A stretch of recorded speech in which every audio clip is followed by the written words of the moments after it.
My father fought in the First World War. He joined up as a boy soldier at the age of about 16 or 17.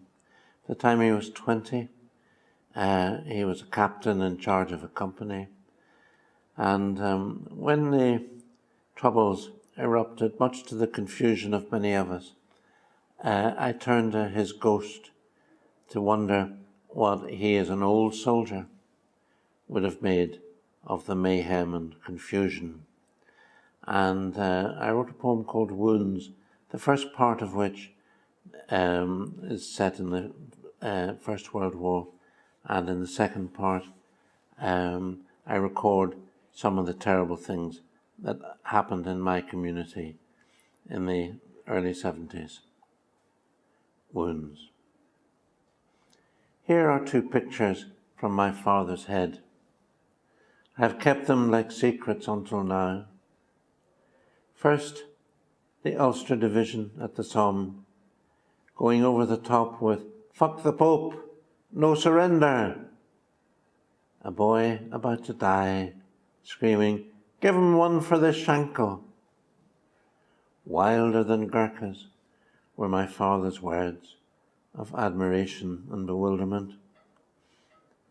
Next comes the London Scottish padre, resettling kilts with his swagger stick, with a stylish backhand and a prayer.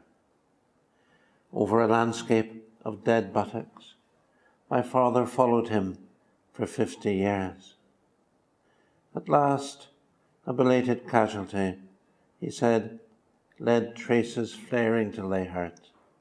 I am dying for king and country, slowly. I touched his hand, his thin head I touched. Now, with military honours of a kind, with his badges, his medals like rainbows, his spinning compass, I bury beside him 3 teenage soldiers, bellies full of bullets and Irish beer, their flies undone. A packet of woodbines I throw in, a lucifer, the Sacred Heart of Jesus, paralysed as heavy guns put out the night light in a nursery forever. Also, a bus conductor's uniform.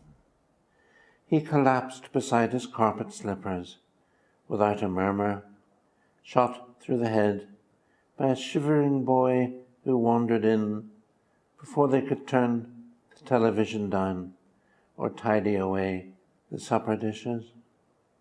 To the children, to a bewildered wife, I think, "Sorry, missus," was what he said.